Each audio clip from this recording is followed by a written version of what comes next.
Facebook Live followers, and from the outset, can I thank all of our emergency services and SES crews who are currently in the Wide Bay region, going to extraordinary efforts to help people who are either in distress or trapped in rising floodwaters at the moment. But what I can say is that we do have a severe weather event at the moment. I think everyone would know that we had ex-tropical cyclone Seth off our coast. It crossed over and it has just been sitting around this Wide Bay region. It hasn't moved. It's producing storms and excessive rainfall like what we saw during Tropical Cyclone Oswald. So we do have locally intense rainfall which may lead to flash flooding. We have the areas are between Bundaberg and Kilcoy, including of course Gympie. We expect this rainfall to be there over the next few hours as well. But we do also have a major flood warning that has now been issued for Maryborough. We expect it to reach around 9 metres in the morning, tomorrow morning. So we are in contact at the moment with the mayors. They were just on our phone hookup. We're speaking to them as well. Now, the people of Maryborough have been through this before. We are not expecting at this stage to peak as high as it did previously when it hit over 10 metres, but there will be some impacts on Maryborough. So we do want to make sure that the residents are well prepared. So please today listen to the alerts that are going out across the region and please be prepared. So across the state there were 76 call-outs from SES, and in that Bundaberg to Kilcoy region there were 31 SES call-outs. There are still 18 that are open, needing air support, and as you can appreciate the weather is very difficult at the moment, and we do thank all of those air support teams that are out there. There are 5 air assets in the region, and like I said, people have been deploying people as quickly as possible out to this region to help people. They have just, I'm told, have just rescued 4 people that have been taken to Bundaberg Hospital. I'll get the State Disaster Coordinator to talk about that. I'm advised the Bruce Highway is back open, but we do have a lot of roads that are out at the moment. So I'll hand over to the Bureau to give you an update.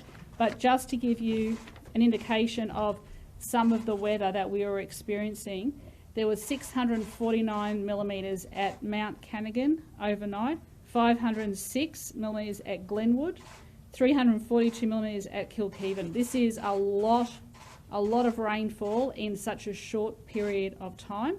I know that the local disaster management groups issued alerts over the course of the night. And with this severe weather event happening, I would urge people to be listening, have their radios on, listen to TVs, broadcasts, social media, and please do not venture out onto the roads if it is unsafe to do so.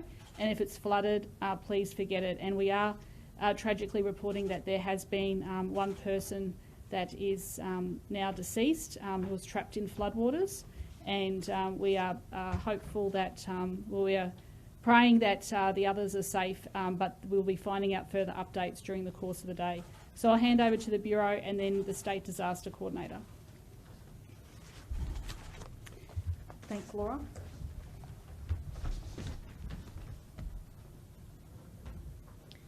Thanks, Premier. Good morning. So overnight we've seen a really intense rainfall situation unfold.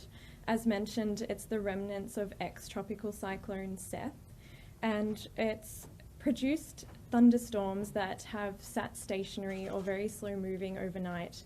So usually when we see storm activity, it dissipates or it moves on, but overnight in this area we haven't seen that, and it's produced a lot of rainfall in a very small area that has remained overnight, just continuously producing that rainfall. So we've seen a lot of impacts and quite a bit of flooding from that rainfall. So it was very localised north of Gympie, between Gympie and Tyro. Of note, Glenwood and Mount Canagan, they saw 600 plus millimetres in 12 hours, so a really extraordinary amount of rainfall in a short period of time. So what that means is that we are looking at the impacts of flooding today. So we have a severe weather warning currently issued for heavy rainfall that could lead to flash flooding. So we're expecting to see more rainfall in the coming hours, and we could not see an easing potentially until later today. So we could see for the next 3 to 6 hours more rainfall falling. So the ground's going to respond very quickly to any more rainfall, and that leads to the potential of flash flooding, which can be life-threatening and very dangerous. As well as that severe weather warning for flash flooding, we also have riverine flooding. So we've got some warnings out. I'll start with the Burnett River. We've got moderate flood levels at Walla, and we do not have any flooding above minor for Bundaberg.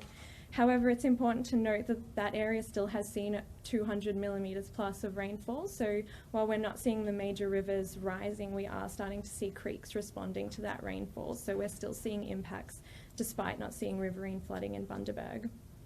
Also for the Byram River and for the town of Howard, we have minor flooding expected as well.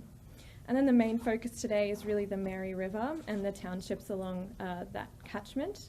So for Gympie, we have moderate flooding likely to peak during this afternoon.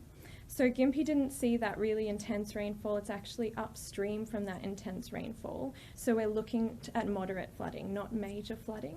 But then downstream, we're starting to really see the impact. So in Tyro, we are now at above major levels, and that is rising fast in that town. And then further downstream is Maryborough. So depending on what happens at Tyro today with those peaks in rainfall and what happens with the rainfall itself, when we do start to see that easing trend, we will know exactly what we're looking at in Maryborough. However, early indications have moderate flooding. We're likely to exceed moderate levels early Sunday morning, and then potentially exceeding major levels as well tomorrow morning, later in the morning. So that's the wrap up of the flood warnings. I'll pass on to... Thank you, Premier. As you've heard, we're currently in response, so this situation remains very live and evolving for us as we go forward. We've seen a large number of people already trapped and isolated in fast rising waters, and there have been a significant number of rescues that have already been undertaken and are currently underway. And I'll get Assistant Commissioner Steve Smith from Queensland Fire and Emergency Services to update you on that shortly. As the Premier said, we have already seen one death at Qld, where a person was swept away in water in their vehicle. We have been unable to retrieve that person at the moment because of the hazardous nature of that retrieval. There are 5 air assets currently operating in the area. It is a difficult operating environment. They are not able to necessarily access where they need to, given the current conditions, but we are working through that. But happily, from Waluga, as the Premier alluded to, we've rescued 4 persons this morning, and they are all well and have been taken to Bundaberg. We're currently monitoring all the dams in the area. We're not seeing any issues at this stage, but we'll continue to monitor that. There has been a large number of road closures. The Bruce Highway was closed. It is now open. There has been significant damage to some of the roads. Before anyone travels, if they absolutely have to, that's the first thing, don't go out in that area unless you absolutely have to. It is quite hazardous, but please check through the Queensland Government Department of Transport and Main Roads websites for road closures. And also, as the Premier said, if it's flooded, forget it. This is a very, very hazardous situation. The Bruce Highway is open at the moment, but just bear in mind that that could close again. We are expecting major flood levels, as you've heard already in Tyro area, but tomorrow in Maryborough. Emergency alerts are already being used, so for people in those areas, please stay connected. Please make sure you do have your phones on because the information will be pushed to those areas that are going to be impacted by that. We are well in preparation for that, so the local disaster management groups and the district disaster management groups are all activated and operating in those areas. The mayors are engaged. Our district disaster coordinators are all on duty and doing their jobs with their teams. We have search and rescue capabilities in the area. We have rescue capabilities pre-deployed to the area. We have sufficient resources there, but it is a difficult operating environment, and we are finding it hard to access some areas at this stage. I can tell you that in terms of the number of rescues, that we have had 23 persons and 11 vehicles reported so far. We have been able to locate and verify the safety of 8 of those persons, and we continue to work through that and will do so as the day goes on. I'll pass to Assistant Commissioner Smith now for an update around rescues. Thank you. Thank you, Premier. Good morning, everyone. It's been an incredibly busy time for fire and emergency service crews through the evening and continues today. We've had fire and rescue service and state emergency services crews working across the North Coast region and the impacted areas. There's been 31 swiftwater rescues in the last 24 hours, and they were spread throughout that major impact area and a range from people being swept away, vehicles being swept away. In addition to that, there's been 38 requests for assistance to our state emergency service across the North Coast region. And again, as indicated by the State Disaster Coordinator, this is a very fluid event. Incidents are still being responded to. Out of those 31 swiftwater incidents, 18 remain open. We're having difficulty with access both on land and in air. So we do urge community support in minimising to essential travel only. If you're travelling through the area, please avoid that. If you're a local, in some of those areas, you are experiencing weather that you have not experienced in your lifetime. So we do urge caution. If you can stay at home and you're safe, stay at home. If you do have life-threatening emergency, please call 000. If you require other assistance, 132 500 for our state emergency service. And can I just reiterate the dangerous nature of the water environment, the floodwater environment. If it is flooded, please forget it. Turn back, find alternates, stay home. It is not worth it. You put yourself at risk and you put emergency responders at risk. Thank you. Any questions? Can I clarify, does this mean 15 people are currently unaccounted for? They're working to access these people, so we'll be updating you during the day. Yep. Yep. Do you know when the first alert from the bomb went out? You'll have to ask the Bureau that. Do you have that answer, Laura?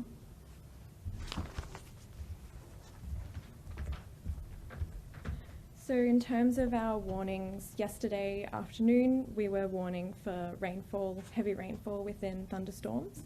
And then as the situation progressed, we heightened our warnings overnight as we went through. Is it a case of it wasn't expected to be as severe? Yeah, so in terms of this event, incredibly rare. We very rarely see thunderstorms just staying in the location for such a long period of time. So while we were aware that we were expecting thunderstorm activity and we could see heavy rain associated with that, the magnitude of what we saw really escalated throughout the night. So the Bureau was monitoring all day yesterday, and as soon as we started seeing those heavier rainfall totals, we then escalated and continued to brief throughout the night to emergency services and local councils as well. So what time was that? Time was what, sorry? What time did you escalate? Oh, it was a really evolving situation, so I couldn't give you any exact details. We've heard from people that they felt the bomb didn't issue enough warnings for their area, and that the Gympie and the Mary Valley regions were caught off guard by the rapidly rising waters. So similarly to what I said earlier, it was a very difficult situation to forecast for in terms of having that amount of intensity with the system that just doesn't move, seeing that stationary type of rain. So while we were aware of some of the risks, the exact amount of rainfall was something that we had to monitor instead of forecast. So we gave the most amount of warning that we possibly could, but acknowledging that it was a situation that did escalate very quickly. So what did that mean logistically for the people that were at home potentially sleeping? Did they get door knocks? I don't know if it's a question for either. Probably for the council or emergency services. Yeah. Sorry, Deputy Commissioner. Could you repeat that? Sorry. What did that mean for people at home potentially sleeping at night? Did they get door knocks? Did they get warning? What actually was the response from emergency services once it had been escalated? So we have been door knocking in those areas where we see really severe impacts. So that's using SES and I think maybe some QFers. Yes. So that's been happening this morning, and we'll continue to do that. But in terms of what's happened overnight, I think all of us, this has unfolded very, very rapidly. So it's only since early this morning that we've been trying to work through what's actually occurring. And because of the nature of this event, it's very hard to get situational awareness of what's actually happening on the ground. So as you've heard from the Assistant Commissioner from QFIS, there are some areas that we still can't access because of road conditions, and also there's limitations on the air assets that are operating as well. So, and there was a period there where we couldn't even get any air assets up. We had to wait for the weather to get better. They are operating now. So we are, as I said before, currently in response. We don't have all the answers yet. We don't have all the information. Our priority at the moment is to identify all of those people that can't be accounted for, who have reported that they needed assistance, and make sure that we can verify that they're safe. So it's about community safety. Sorry, what areas are they in? Look, it's spread across the whole area. So we've got rescues happening right across the whole area there. And some of these are very small areas and quite remote, so it's going to take some time to work through it. Give us some details about the Beluga Falls who were rescued. Yeah, that's just a very quick brief. We got that as we were going in to brief the Premier, so we'll get some more details. The thing that we're very happy about is that they're well, so we'll work through the details of that later. Thank you.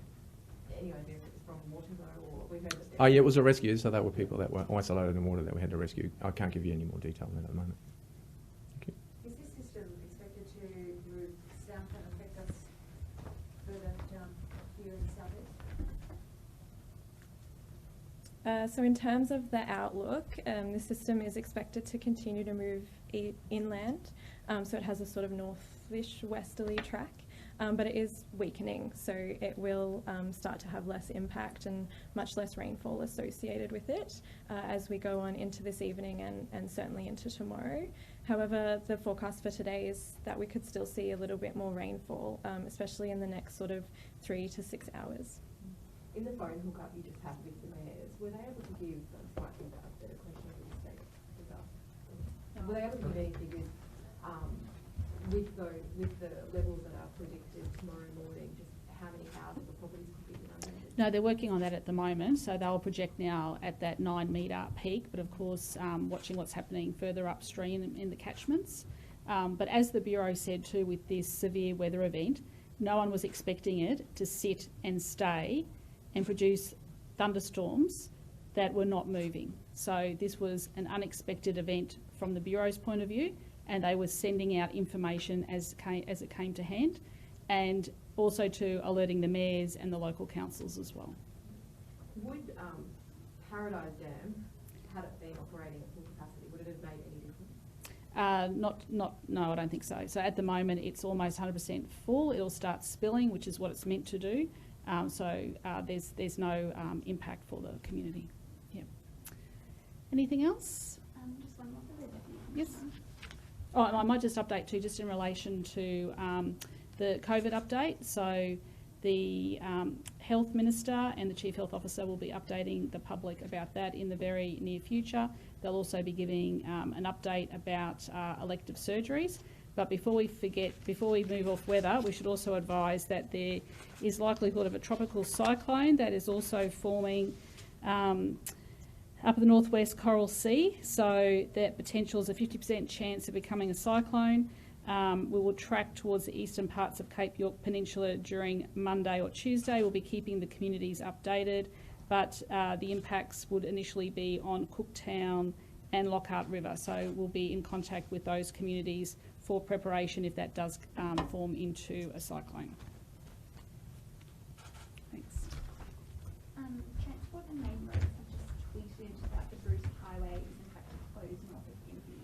Do you have any info on that? I believe we just told you. No, as I said before, it's likely to keep changing during the day as we see more water fall. Bearing in mind, as Laura has said, there's a lot of water in these catchments already, and if we see more intense falls, which we will see during the day, we're likely to see things open and close. So, hence that advice for people to check before they go anywhere. Just a quick question on staffing. How many extra police, how many extra QFIS, SES? Oh, look, I don't have the exact numbers around that. We deal with this all the time, and Steve might be able to talk about pre-deployments. Once QFIS are very good, once they know that there's likely to be a weather event involving water, they'll pre-deploy swiftwater rescue assets. as they always do. We are operating within our current disaster management arrangements in those areas, and we have substantial resources on the ground, so I'm quite comfortable we've got plenty. Thank you. Can I ask about the water rescue team? I know that you had previous ones already in Gympie with more on the way. Is that true? Is that right? Yeah, that's correct. So there was a significant number of local crews engaged and specialist crews deployed into the area, pre-deployed. More resources have been sent into the area, and that will continue through today, both from Brisbane and available from Central Region coming from the north. So we've got plenty of resources in place. It's just working through access issues at the moment. Can you describe the concerns that you have for those people who are missing right now? Do you think it's more just that you can't get to them? Look, each of those will need to be based on when we can get access. So at this stage, we've got a call or a request for assistance. We're responding to it, and we'll gather that information as it comes to hand and share when we can. Thank you. Sorry, an unrelated question just regarding roadside phone and speed cameras. Yes. It looks like they will be used significantly this year to help with road safety. Do you have a message for motorists on that? Yeah, look, please obey the road rules. Make sure you're wearing your seatbelt, and do not use your mobile phone whilst you are driving. There are fines associated with that, and we need everyone to be safe, and also to listen to the messages about if the roads are closed. Please don't go if they are closed, and also to very clearly, if it's flooded, forget it. Please do not go through waters that are flooded, because it could have disastrous consequences to you or your family. Okay. Some locals are saying that this feels a bit like a reactionary response rather than a proactive one. I mean, they appreciate, and everyone appreciates the weather obviously changes, but do you feel like more could have been done ahead of time? I don't think the Bureau expected this. As you heard from Laura, and the advice that we were getting as well, is they were not expecting this amount of rainfall to happen in such a short period of time. So these things are beyond the Bureau's control. Okay, thanks everyone. Thank you.